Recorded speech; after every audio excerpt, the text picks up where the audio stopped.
Hello friends, today I will be reviewing a 2022 biographical crime thriller movie called Monster. The story of Jeffrey Dahmer.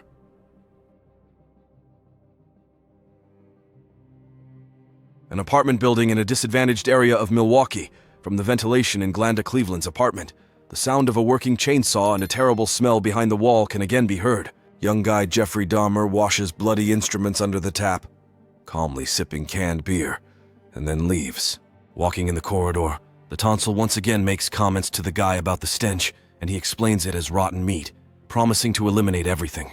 But he said the same thing a week ago, and earlier throughout the entire time that he lives here. The whole circle is covered with notices of missing young guys. Passing by, Jeffrey enters his favorite club, where he spends every free evening. The blonde man who cheated on him invites his next friend to his place, promising him some money for participating in a photo shoot. But as soon as the men enter the apartment, Tracy becomes uneasy, and he tries to leave. Nothing works. Jeffrey insists that his friend stay and treats him to poisoned beer, and then sits him down to watch a movie, holding a cleaver in his hands as a convincing argument. Having laid the guests, Dahmer puts his ear to his heart, wanting to listen to his knocking before he eats. Realizing that he is unlikely to be able to leave, Tracy tries to lull his friend's vigilance, feigning submission and consent to everything. This is what helps him get out of the ill-fated apartment in the alley. Tracy stops a police car, and he tries to tell them what happened, but the colored guy, as usual, does not inspire confidence in the cops. They nevertheless agree to check the address, where they accidentally discover evidence of brutal crimes. Lionel Dahmer receives a phone call, and the old man arrives at the station from the detectives. Jeffrey's father learns that his son didn't just end the lives of young men.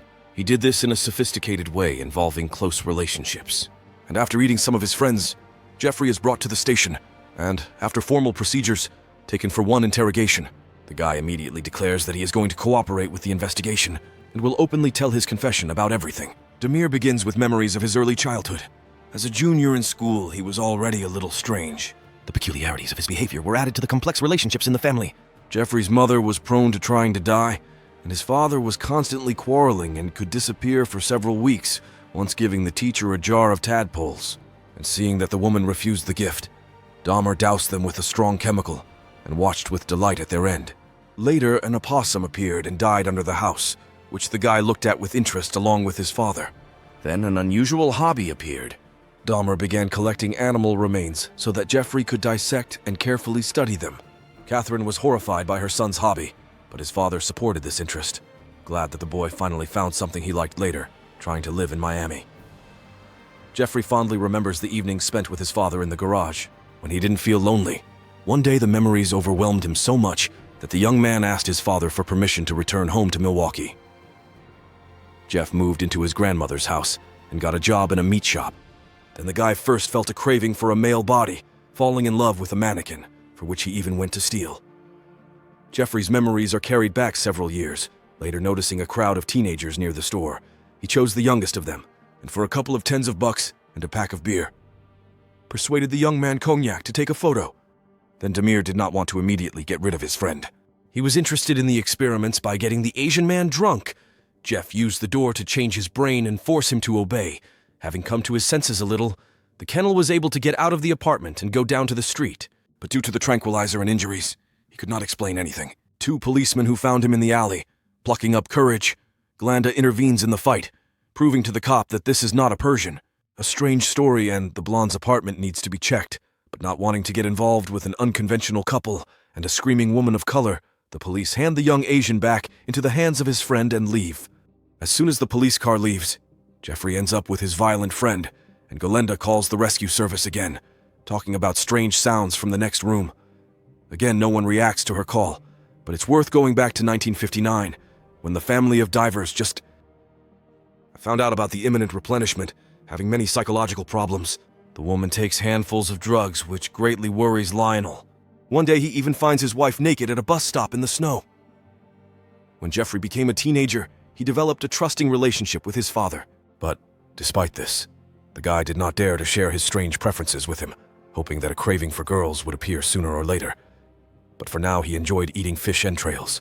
Anatomy lessons became Dahmer's favorite so much that he began asking for work to be done at home. This period coincided with the divorce of my parents, The boy's mother achieved full custody of her youngest son, without even asking who Jeffrey would live with, sorting out the relationship. The parents missed the moment when Jeff was left at home alone for several months.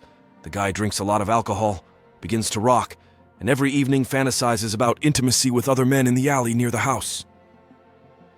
Jeffrey notices a handsome runner, having learned his training regimen.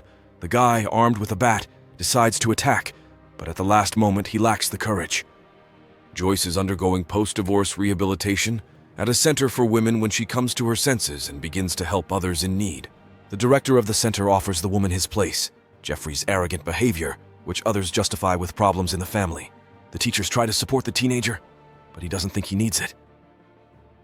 On the way home, Jeff stops the car in front of a nice guy who asks to take him to the city.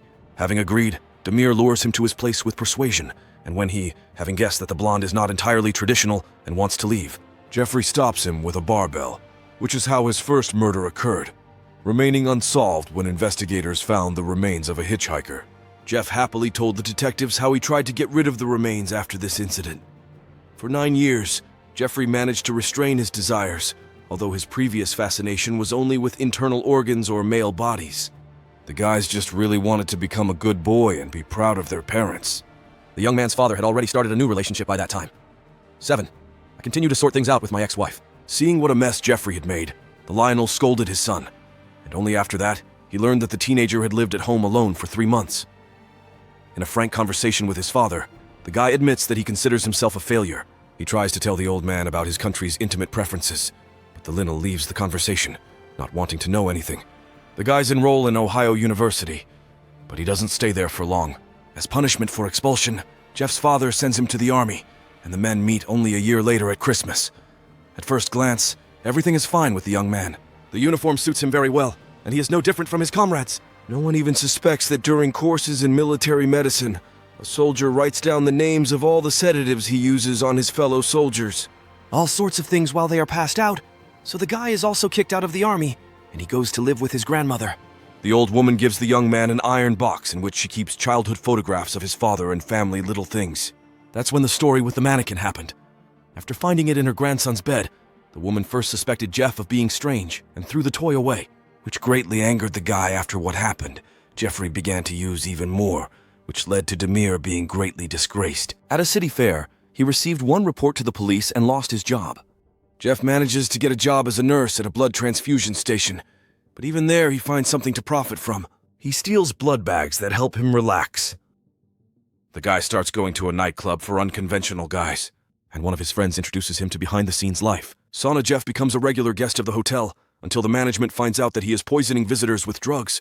The location has to be changed, and Jeffrey brings his next friend to an expensive hotel, but having mixed up the glasses, he himself takes the substance, which is why he doesn't remember anything in the morning.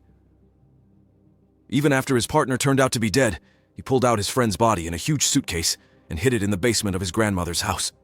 Jeffrey Dahmer again escaped punishment, leaving his head in a box with photographs as a souvenir. Jeff develops new hobbies. After reading an obituary in the newspapers, he goes to a funeral and then tries to get bodies to lie next to. Telling the detectives about this, the guy said that he wanted to control someone, just as his elders constantly control him. After that, Jeff began to destroy new acquaintances, deliberately meeting lovers of same-sex love in bars. The guy invited them to his place when his grandmother was sleeping and drugged them with substances, dragged them into the basement, where he carried out his cruel experiments. Sometimes the old woman was indignant at the appearance of the smell, but the young man always found excuses for this. Without arousing suspicion, one day a woman found her grandson's satanic altar, and a scandal broke out in the family. But not finding anything terrible, the Linnells simply asked his son to behave more decently. One day a maniac made a mistake that could have ended the series of murders. He brought another guy into the house, but when he had already gotten him drunk and was about to drag him into the cellar, the grandmother went downstairs to stop the chaos. The old woman believed that her grandson's friend was not sober, but she stayed with him until the morning, after which she put him on the bus home. Having recovered, the young man contacted the police, only now the color of his skin again became a reason not to pay attention to the statement. When the situation repeated itself and a young Asian man ended up in Jeff's house, the police moved a little, but the judge, taking into account the age of the accused and his personality, sentenced the maniac to only 1 year in prison with the right work. Hanging on him only an attempt to enter into intimacy without consent, being released after a year, Jeffrey Dahmer did not rethink his behavior. He simply decided to move out of his grandmother's place so as not to get caught in Jeffrey's club again, meeting Tony, a deaf-mute, unconventional guy who dreams of organizing his life and finding true love. Having left for a big city, the guy really finds his place. He is hired for a good job, he becomes a model and makes friends. Arriving home for the weekend, he doesn't meet Jeff at the bar, and it seems to him that now everything is perfect. This is that true love. Guys go on dates for a long time, communicate and find many common topics. Jeff even abandons his original plans and does not use the drugs for his father's arrival. Dahmer cleans the apartment and declares that he has given up alcohol. It seems to him that life is changing for the better. When Tony says after a night out that he needs to go to town, Jeff returns to his usual state and takes up the hammer. Anthony's mother contacts the police after hearing that a woman is looking for her non-traditional, deaf-mute son of color. The police shelve her statement. After learning that the woman is gathering volunteers to search for Tony, Jeff recalls the Hughes family's house, and he says they can no longer look for their missing son for dinner. The maniac cooks his friend's heart for himself, chewing every piece with pleasure. And then there was Tracy, who finally brought the police. The neighbors learned with horror how many remains were found behind the wall in the guy's refrigerator. The police are dealing with a terrible case, but in addition to this, another problem appears. Galenda publicly declares that she has turned to the cops many times for help, but also for color. Her skin was ignored. The detective is instructed to visit the families of all those identified. A pastor comes to the city to report what happened and wants to raise issues of racial inequality, unconventional love, and the inaction of authorities. Many believe that this will lead to even greater unrest. So as not to struggle alone, the priest turns to the blend for help, and the woman can finally discuss with someone what she was afraid to talk about. She remembers all the strange things that happened in the blonde's apartment. The noise, cries of pain and will were constant on their floor. When the new tenant disappeared, the woman immediately knew where to look for him, but the police, out of habit, rejected the statement. The only thing Glenda managed to achieve was to endure. As an apology, Jeffrey brought his neighbor a sandwich with meat, not just persuading her, but demanding that she eat it. Fortunately, the maniac was scared off by voices in the corridor, and he left. Portland began calling the police more and more often, but still to no avail. Lionel is allowed to see his son, but the old man cannot find words and talks some nonsense about the weather and health to his grandmother. He believes that Jeffrey needs help, and if they get him declared insane, he can be cured. The guy mentions their shared experiments with animals, but the father doesn't even want to think that what happened was his fault. A man cannot sleep all the time, thinking about who is to blame for such problems of his son. He remembers his wife's pregnancy, and their constant quarrels, and even his childhood fantasies, which could be passed on to his son. Residents of Loki are holding rallies to prevent the police from hushing up this matter. After all, it is important for everyone that, in addition to the maniac, everyone who turned a blind eye to the signals and appeals of the two police officers who handed the young Asian back into the hands of Jeffrey is punished. He is suspended from work for the duration of the investigation. The story begins to acquire details, including not entirely reliable ones. For example, then, the anonymous person states that he was a close friend of Jeff in his youth, and he shared with him that his father forced him. The lawyer and Lionel persuade Jeff to pretend to be crazy, but the guy refuses, hoping for the electric chair. The parents of the convicted person, having met in the court corridor, again showered each other with a portion of accusations, trying to find an answer to the rhetorical question, who is to blame? The jury found Jeffrey Dahmer healthy and sane, sentencing him to 15 life sentences, one for each victim. During the meeting, each of the relatives of the victims expressed to the guy everything that had accumulated in them during the investigation. Having received a minute for his last word, Jeff repents of his actions and asks the victims for forgiveness. Lionel also apologizes to his son, taking full responsibility for his pathological loneliness upon himself. The maniac's father comes up with the idea of writing a book of Revelation when he devotes himself entirely to work. His wife tells him that Dahmer's mother tried to end her life. Cops who are suspended from work are returned to the state. In addition, in the department they are greeted with applause by all their white colleagues. The pastor is going to fight injustice and bring all those responsible to justice. Friends, thank you for watching. Write in the comments what you think about this film. And please don't forget to support us by liking and subscribing.